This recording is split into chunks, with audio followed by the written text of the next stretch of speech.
Lundi 21 novembre. Mediapart. Hugo Lemonnier. Enfant maltraité mais obligé de patienter, les sacrifiés de la République. Bien que la justice ait identifié un danger au sein de leur famille, des centaines d'enfants sont laissés sans protection à cause d'une pénurie de personnel et de places en foyer. Un phénomène dont les pouvoirs publics ignorent eux-mêmes l'ampleur. Mediapart a mené l'enquête pour la Journée internationale des droits de l'enfant ce 20 novembre. C'est un chiffre glaçant qui surgit dans un rapport d'inspection consacré aux défaillances de la protection de l'enfance ayant conduit à la mort d'un nourrisson. 100 placements de mineurs en danger n'étaient pas exécutés en Loire-Atlantique en avril dernier, alors même que des juges avaient ordonné de les mettre à l'abri dans des foyers. Autrement dit, 100 mineurs, officiellement confiés au département, en charge comme partout en France de l'aide sociale à l'enfance, étaient priés de prendre leur mal en patience.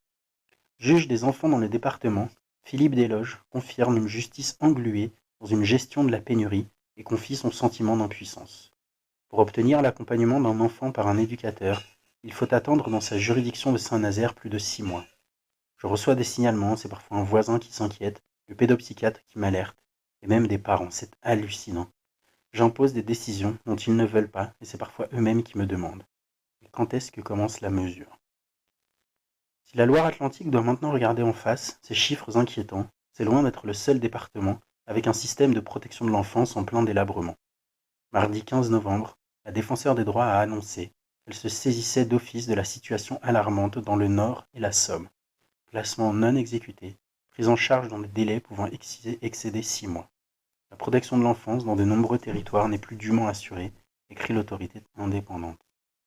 Dans combien de départements au juste se retrouve-t-on, avec des décisions de justice non mises en œuvre, pour ne pas dire violées ? Nul ne le sait, pas même le gouvernement. L'exécutif a été interpellé à plusieurs reprises, en octobre encore par des députés, afin que les données soient publiées. En vain.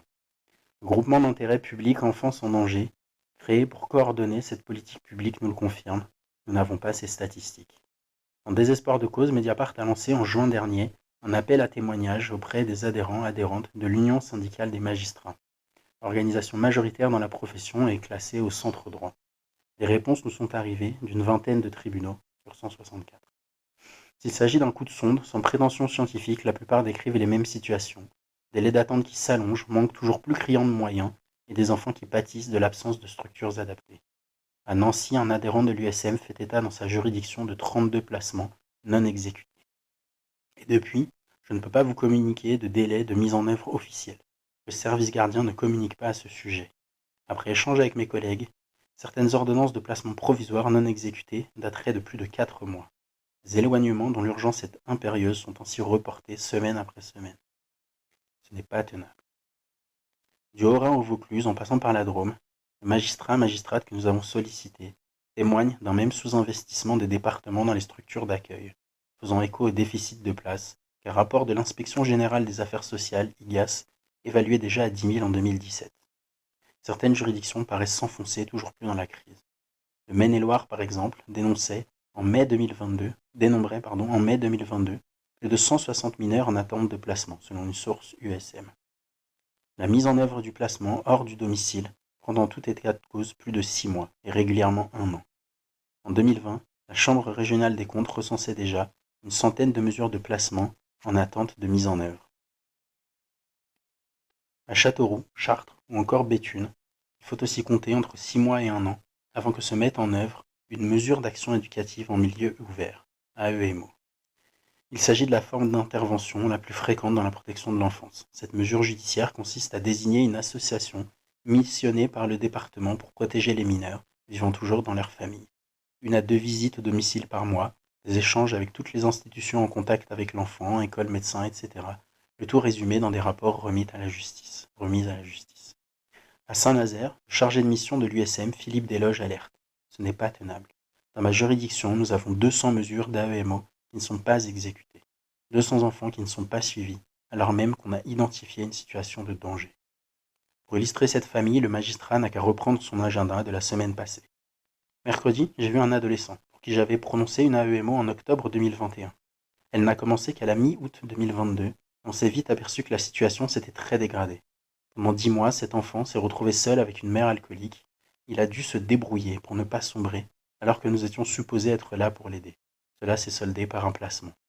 et il reprend la chronologie de l'effondrement brutal de la protection de l'enfance dans sa juridiction. En 2017, nous avions 25 mesures en attente, puis 71 en 2018, 119 en 2019, 118 en 2020, 153 en 2021, et là je suis encore au-dessus. Une multiplication par 8 en l'espace de 5 ans. En Loire-Atlantique, le système est embolisé, concède un rapport commandé par le conseil départemental.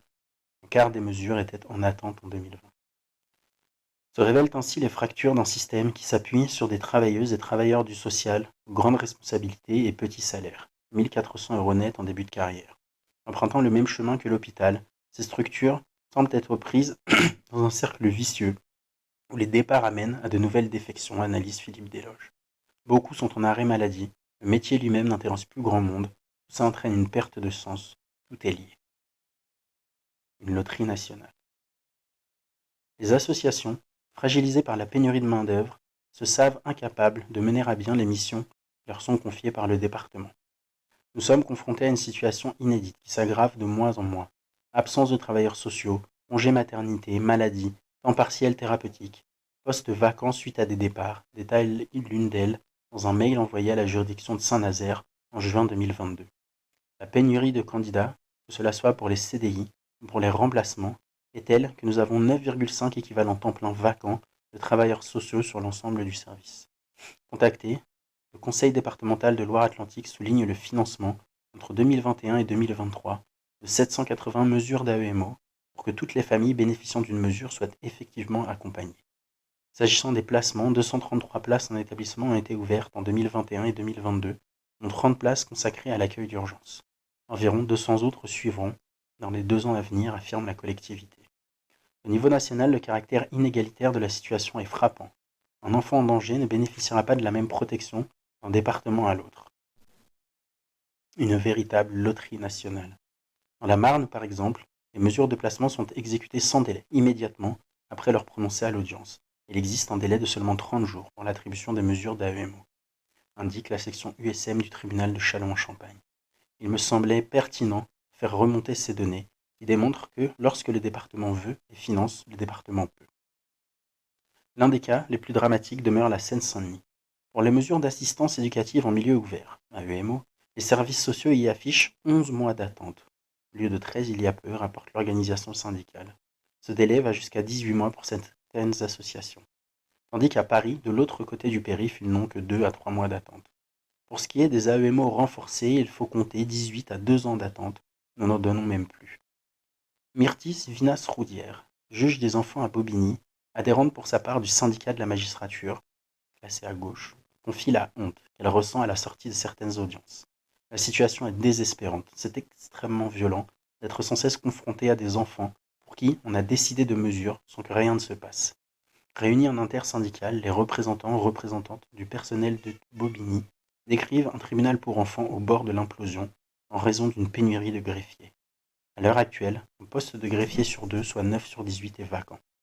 À cela s'ajoute, comme en Loire-Atlantique, une pénurie d'éducateurs. Collectivement, on sait bien que ce n'est pas le département qui ne veut pas exécuter notre décision. Donc on bricole un peu, admet Myrtis Vinas-Roudière, en référence à la dernière solution de court terme initiée pour réduire le stock de mesures non exécutées.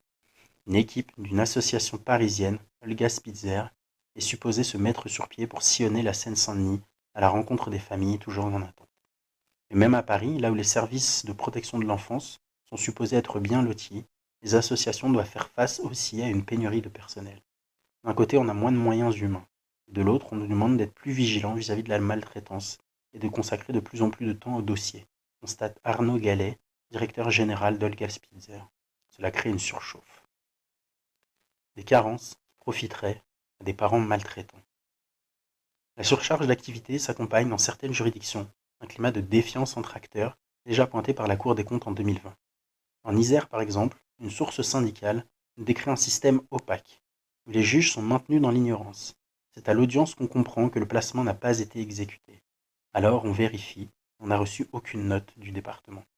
Cet adhérent de l'USM raconte à Mediapart comment les carences du système profiteraient à des parents soupçonnés de maltraitance. Le magistrat prend pour exemple une affaire où les enfants se trouveraient en extrême difficulté, avec des troubles du comportement majeurs et un potentiel handicap, le tout sur fond de suspicion d'abus sexuels incestueux. La SE avait préconisé un placement durant 5 mois, avant que le juge des enfants ne décide de confier les 2 mineurs âgés de 5 et 6 ans au département. Selon cette source, les parents font alors appel et, surprise, se désistent le jour de l'audience. Ils avaient déjà ce qu'ils voulaient. La mesure de placement n'était pas exécutée 3 mois après.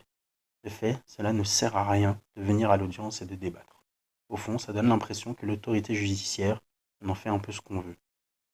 Contacté, le département de l'Isère confirme des difficultés à mettre en place quelques mesures, mais pointe surtout une saturation des dispositifs, une démotivation des personnels, avec des prises en charge inadaptées à la clé. Il y aurait donc le souci de ne pas mettre en œuvre des placements inadaptés qui exposeraient davantage le jeune à des situations de danger au sein de structures inadéquates. En est-on vraiment là? Cet argument révolte Gisèle Delcambre, présidente de l'Association des magistrats de la jeunesse et de la famille. Si le département remet en cause le bien-fondé d'un placement, il peut faire appel, mais il ne le fait pas.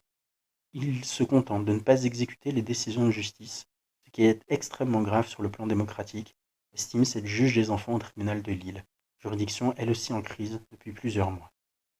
Les députés de la France insoumise avaient porté en 2021 un amendement visant à permettre au juge des enfants d'ordonner une astreinte sous peine d'amende pour forcer les départements à exécuter les mesures, proposition rejetée par la majorité. Dans le même esprit, la Cour des comptes a recommandé en 2009 déjà l'introduction dans le droit d'un délai d'exécution raisonnable, dont le dépassement pourrait conduire à engager la responsabilité du département. Cette proposition n'a été reprise par aucun gouvernement depuis. Interrogée à l'Assemblée nationale, la secrétaire d'État à la protection de l'enfance, Charlotte Cobel, a récemment affirmé connaître la colère des éducateurs et la réalité de ce qui se passe. On est à un point de bascule, analyse cette ancienne magistrate, qui dirigeait la protection judiciaire de la jeunesse avant d'entrer au gouvernement. C'est un sujet névralgique pour moi, aussi asséné le ministre de la Justice. Le 3 novembre, nous avons adressé à son ministère une série de questions sur l'incapacité de l'État à faire respecter les décisions judiciaires. À ce jour, aucune réponse n'est arrivée. Hugo Lemonnier.